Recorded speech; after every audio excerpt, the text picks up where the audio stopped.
Greetings, sports fans, and welcome back to the Breath of Fresh Air Webcast, edition number 6. I am your host, Charles Taylor, and say what's up, Patrick. What's going on, guys and ladies, whoever's watching? All right, Patrick. Well, let's just jump right into what's going on in the world of sports, mainly the NFL and college. So, as we know, the Dallas Cowboys, they beat the Philadelphia Eagles 20-10 on Sunday, but they lost their starting quarterback, Tony Romo, for 8 weeks, is what they're saying. So, what are your views on the future of the Dallas Cowboys, and will they still win the NFC East? Absolutely, dude. I think they're going to win the NFC East. Not because they're any good. Sorry, Stan. But they're going to win it by default. I mean, they're the best team in that division.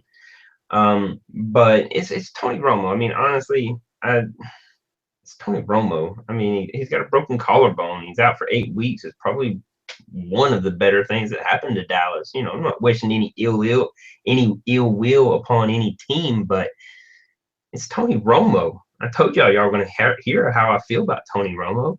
I'm just waiting for it. I mean, at least you don't have to deal with the unsuspected that we all know is going to happen interception late in the game that causes them to lose the game. So you're telling me the team is better off with Tony Romo, even especially after now? Is that what you're telling me? I think the team is better off without Tony Romo. I think it was a lot of wasted money to go into that man. Personally, if they want to throw away money, man, throw it my way. I'll take the money and shoot. Now, Patrick, look, you said some crazy things on this webcast, and that's what. and I think this is one of those crazy things. This is one of the toppers, man. well, you know, I'm a Tony Romo supporter. I can't stand the Dallas Cowboys. It's kind of crazy seeing how I live in Dallas Fort Worth, but I can't stand them. I have been, however, a Tony Romo supporter because, again, if they didn't have Tony Romo on the team, those years they were 8-8, they would have been 4-12 without him. So I'll give you that. You're right on that, man. I mean, Tony Romo, he has a knack to winning games that he should win and has a knack to lose games that he should lose. He's your average quarterback. The funny thing is these Cowboys fans out here. Now, I remember a couple of years ago when they were having bonfires with Romo jerseys. They wanted to burn these bad boys. They wanted to get them off the team. And now they're like, oh. Broken collarbone, now they don't want to cry. Yeah, I hate Tony Romo so much, but I can't stand to see him have a broken collarbone and not play for the game.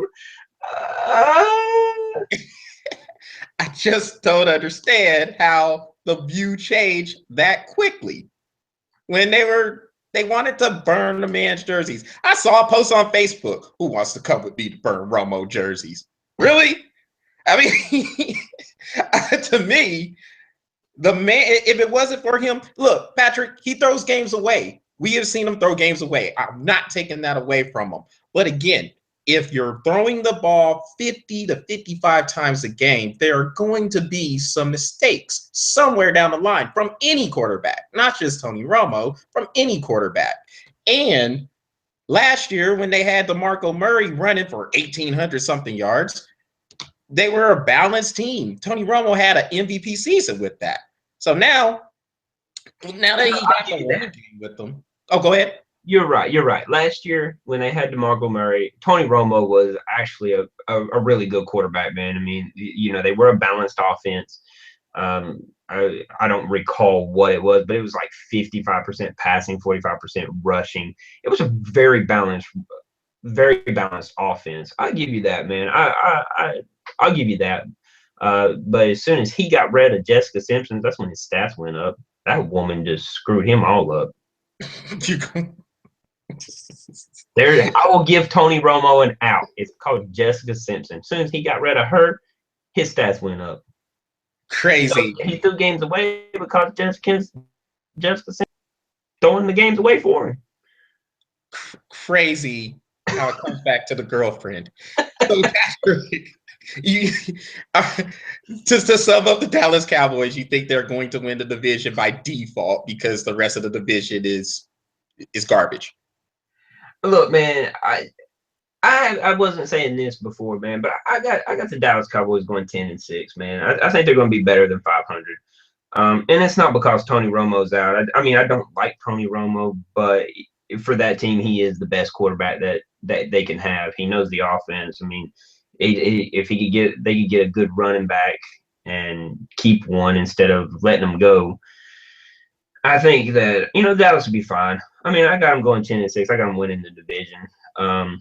Yeah, mostly by default, but I mean, honestly, they got 6 wins already in the bag just because their division. So all they got to do is win 4 more outside of division, and they're fine. But they got 10. They got 6 wins in division by default because the rest of the conference or the rest of the division sucks. Yeah, the Eagles are a hot mess. The Giants can't finish games. And then the Redskins. I still don't understand how they were able to beat the Rams, but they got to win. Whatever. I still don't think they're going to amount to too much during the season. Yeah, I pretty much. Before you finish, though, speaking on the Giants, and they can't finish, that game against Atlanta was pathetic. They should have beat the crap out of Atlanta. Atlanta played sorry. They were never even really in the game whatsoever. And then it's like 3 minutes left in the fourth quarter. They decide they want to play, and then they get a win. It was pathetic. That was the sorriest Atlanta game I've ever seen in my life. Okay. Yeah, I can agree with you with the play, but hey, they're 2-0. I do. The win's a win, but it's a pathetic win. I mean, I say that again. I say that for Dallas, man. A win's a win. Shit, shoot. They're getting off of beeps. Sorry. Beep. Censor. But look, but I mean, I say that with all the teams, man. If you're 2-0, you're 2-0. Win's a win, but man, some wins are just pathetic. And that game with Philadelphia and Dallas was pathetic, and that game against Atlanta and New York was pathetic.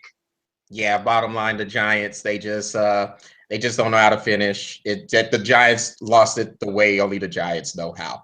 Yeah. Well, let's talk about Johnny Manziel, Patrick. So he came in there, played the second game of the season, and did all right. Now, he only threw 15 passes, but 2 of those were bombs of touchdowns. One for 60-something yards, and then the other, I think, 46 yards. And they won the game 28-14 over the Tennessee Titans. So question is, do you think Johnny Manziel should just be the starter altogether, or should they go back to Josh McCown? Josh who? Exactly. He even play? Who is that? Yeah, exactly. So you know what? So you know what? I just think, yes, Johnny Manziel should be starting. If they go back to Josh McCown now, I think I could be pretty much done with the Browns altogether. And I actually like the Browns. I would like to see the Browns do something. But the thing is, Patrick, when you have a starter and a backup, your starter is supposed to be significantly better than your backup. I mean, there's a reason why he's your backup. If you put Josh McCown in there, there's no drop off there. No, it's like a dog licking his butthole. Keeps chasing it around over and over and over again. It's a waste of time, a waste of talent. Why not even sign that dude? Because it's the Browns. Think about it, man. They've had 23, 24 starting quarterbacks since they came back into the league in 1999. It's a burial ground for quarterbacks. That's what it is. I'm surprised Johnny Manziel's even still there. I'm surprised they haven't traded him off or something. So it's a mess. It's a hot mess. And to me, they keep trying to put Band-Aids on the situation instead of just going in there and getting a quarterback and sticking with that guy. They're not doing that. They want to continue to bring these veterans. Josh McCown is a career backup. No, he didn't just start backing up. This was a career backup. It's been in the league 12, 13 years, and he's still started a game before. Yeah, I mean, he started when people were injured. Because he started games with Chicago when Jay Cutler got injured, and then he somehow got the starting position in Tampa Bay. You saw how well that worked out, and then he goes to Cleveland and he's starting there. To me, you have to see what you have in Johnny Manziel. You put him in there. I know Josh McCown, he got a concussion and he has to go through concussion protocol, but you have to see what Johnny Manziel has right now. What do you have to lose? If you take a guy with a first round draft choice, you're not bringing him there to sit on the bench. You're bringing him there to play. Put him in, let him play. So I think he should be the starter. And don't get me wrong, they're not going to win with those ugly uniforms that they got. They look like they're wearing a bunch of turds. But you mean the new ones that they said was a change, but they look the same? They're brighter brown and a brighter orange. All that is brighter diarrhea. All that is. They spent all that money. Like I said, man, people want to keep throwing money away. Throw it my way. That's what I'm saying. All right, so you got for diarrhea. So you got the Cowboys throwing money away. You got the Browns throwing money away for new jerseys. Anybody else you want to get in there to the Patrick Fund? Let the NBA start. And I got plenty of reasons why, plenty of things where teams are throwing money away. Bringing the energy just like Patrick can, I guess. So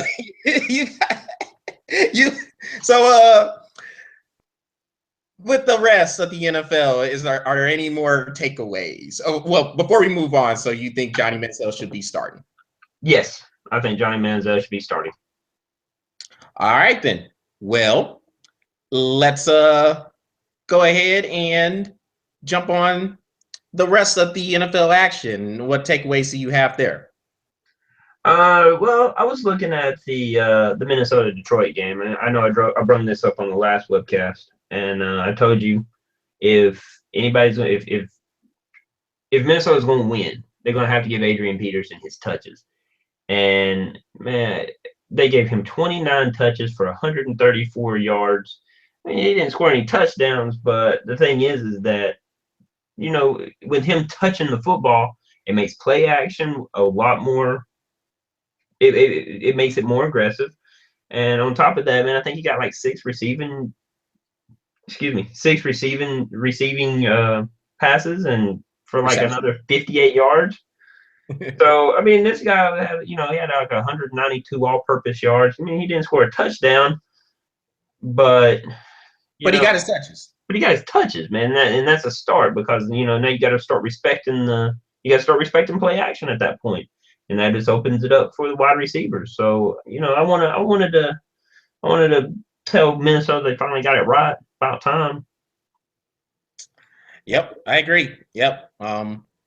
Yes, it's good to see Adrian Peterson finally get his touches. And you knew he was going to, man. Yeah, they weren't just going to sit there and have another game where he just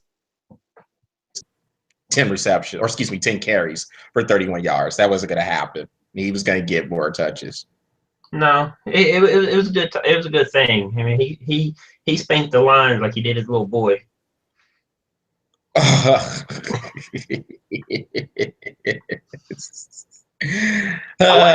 Gotta love the discipline aspect of it, huh? You said to throw that in there with what ESPN said was a tree branch. Now, look, you and I being from the South, I think we don't.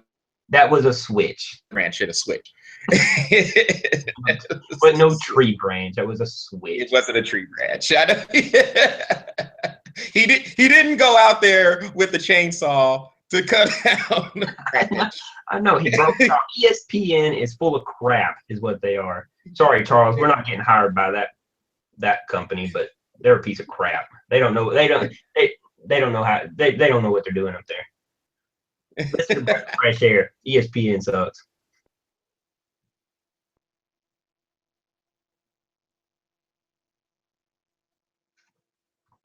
New England Buffalo games. That was the one that I had pointed out last week. And basically, it's more to say. New England's still the king, and it may be a while. I mean, at least until Tom Brady and Bill Belichick retires. that division is still going to belong to New England. They came out there and was whooping the Bills. Give the Bills credit for coming back. They cut the lead to 5. They ended up losing 40-32, but the game probably wasn't even that close. And then New England came in there after they were down 7-0 and just dominated. Tom Brady's looking like Tom Brady, putting up the type of numbers he had from 2007, that MVP year 2007, where they won every game before they lost the Super Bowl to the Giants. So this is a man in Tom Brady who went through all the stuff with the Deflategate and whatever other scandal there is out there, and there's a vengeance. There is a vengeance. There's an aggression he's playing with, and I don't think it bodes well for the rest of the league.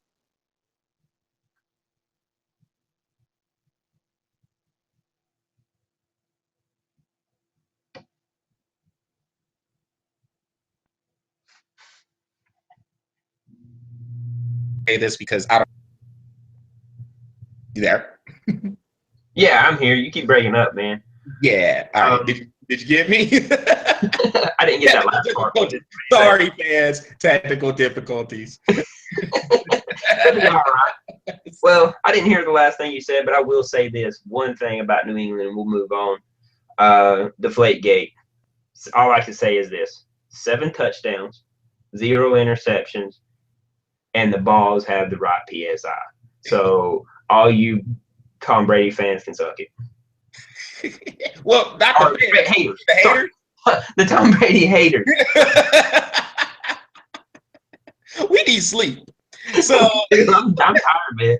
Wife's out of town for the week, man. These kids are driving me crazy.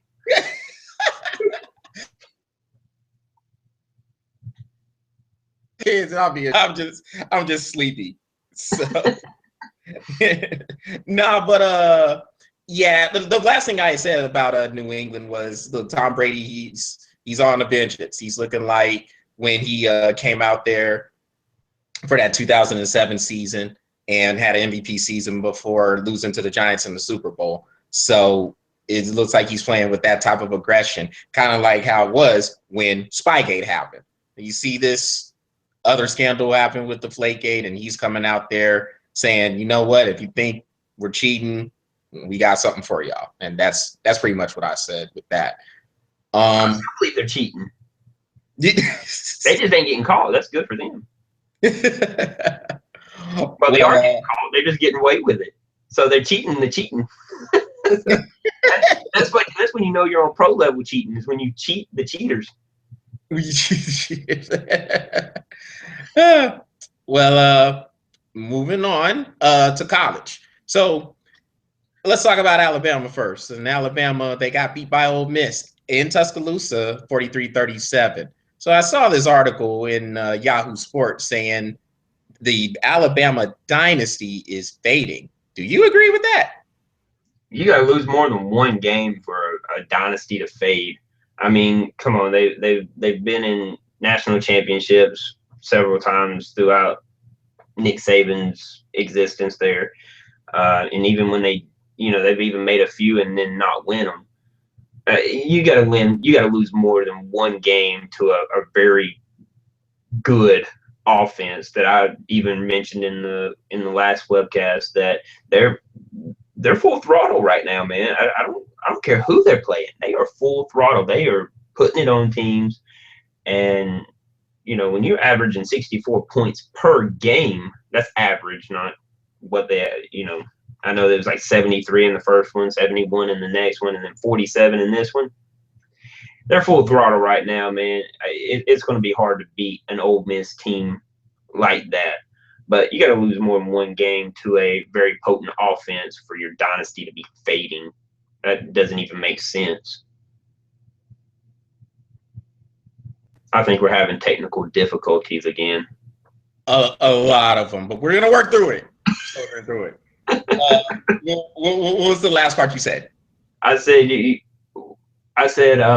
Ole Miss, with the way they're being full throttle, Alabama loses one game to a really high-powered offense like that. That's not a dynasty fading. That's just a loss, man. Teams are going to take losses That's just a retarded comment. I've never heard anything so stupid in my life. That probably came from ESPN.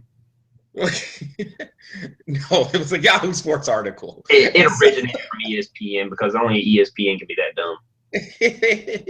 Stop hating on ESPN. They're I'm not. attacking the mothership. They're not bad. They're not bad all the time. Just a good amount of times. But whatever.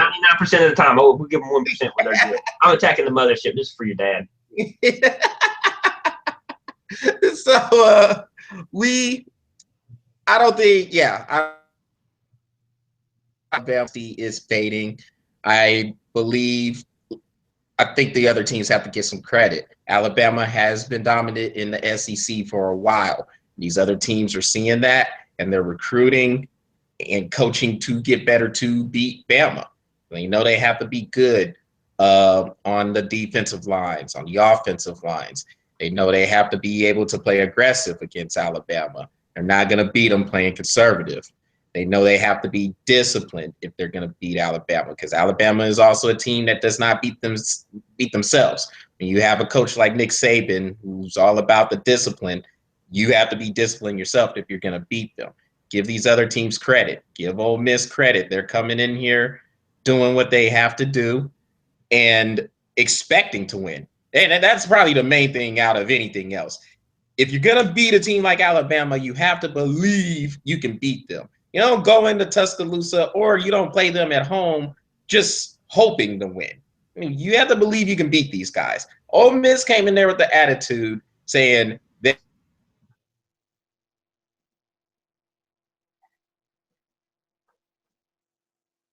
how to beat.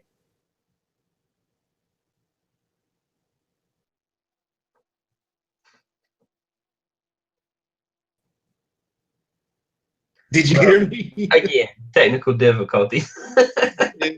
Yeah. I agree with you, man. Ole Miss, they're coming in believing that they can win, and when you got a team like that, you definitely need to watch out. They're not coming in expecting to contend with Alabama. They're coming in expecting to beat Alabama, and they did it last year. In their own home stadium, and then they do it again this year in Tuscaloosa. They're coming in ready to play. They're ready to put it on Alabama. They want a championship, and you can see it.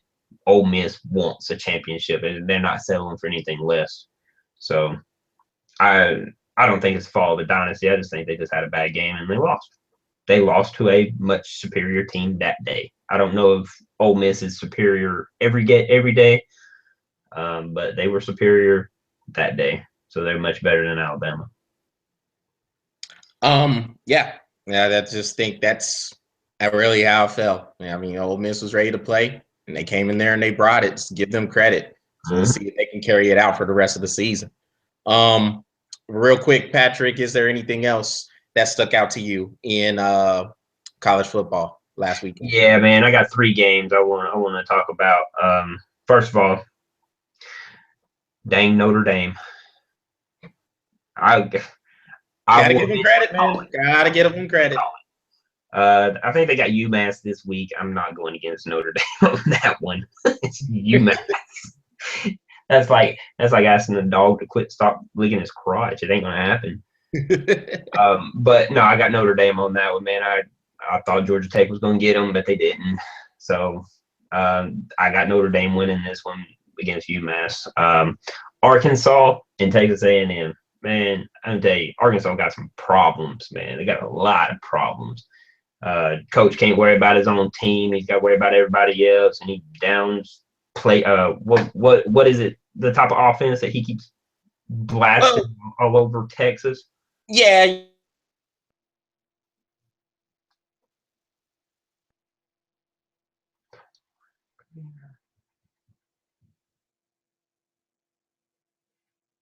Happy with this. So since he was talking mess about the spread offense, the Texas Tech coach, Cliff Kingsbury, he got wind of all this, of course. And I mean, he's going to hear about it. There's just too many outlets not to hear about it. So he heard about it, and then they went up to Fayetteville and they beat Arkansas, gave them the second loss in a row after they lost to Toledo. So Arkansas is about to take a 3rd loss in a row because they got A&M this week. Mm-hmm. So guess what? Spread offense. Another threat offense. Yeah. Pulling all over that field again. Serve him right. He needs to keep his mouth shut. But my third game I wanted to mention was USC and Stanford, man. Hell yeah. USC, get some. I can't. I'm so glad they lost. I was so happy. Still, they're ranked 18th, so they got to take another 2 losses, but they'll get them. I just wanted to say congratulations to Stanford for making all my prayers come true. Can't stand that team. No, you can't stand USC. What? I can't. God, they shouldn't even be ranked, and here they are, still 18th after losing it. It's USC. Can't stand it. Patrick, what has gotten into you today? You have a lot of salt. You're like in all time form right now. Hey. Everything. I'm hating everything today. Look, you know what? Look, let me reach out. Let me reach out here. Bitter. Watch out, man. You get a lot of salt in that system, man. Just bitter. But I did with all the salt I got, I'll dehydrate you, man. Sorry. Real quick, we got LSU and Auburn, man. I wanted to point that game out. Oh, by the way, Auburn benched Jeremy Johnson. He is not the starter anymore. But it was probably time for a change. They got totally destroyed you. Just ran over. I mean, man, Fournette was running over everybody. There was a lot of speed bumps wearing Auburn jerseys that day. Mm-hmm. So it was really ugly out there, and all that hype for Jeremy Johnson, it just wasn't warranted. The man looked lost out there. He did not have any command of the offense, looked like he wasn't providing any type of spark. And we've been saying, once they play a team or just get into that SEC play, wasn't going to look good for him. And it didn't. He had that one big run, but other than that, nothing. Yeah, the big one where he scored the touchdown. Yep, I know what you're talking about. Yeah. Yeah, I mean, but that was a statement for LSU. The LSU looks really physical. Them in Georgia, they look like some really physical teams out there in the SEC. Oh yeah, Georgia put it on South Carolina, man. I was happy. That's just one of the 3 teams that we got down, so I don't have to worry about. So I still got Florida and Kentucky. As soon as those 2 teams get beat, I'll be happy. So we'll see how the rest of that season goes. Real quick, Patrick. Speaking of South Carolina, do you think it's time for Steve Spurrier to go?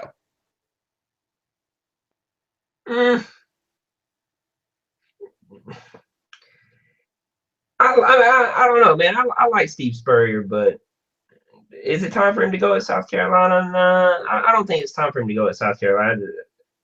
Maybe one more year. I'd say put him on the hot seat.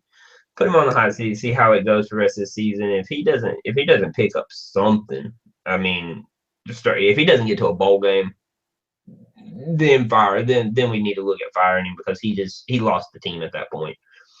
I don't think it's that he's lost the team right now, but I would definitely put him on the hot seat. All right. Well, that will conclude the 6th edition of Breath of Fresh Air. Once again, subscribe to the channel. Check out the channel. You have the Google Plus and Facebook pages for this blog site as well.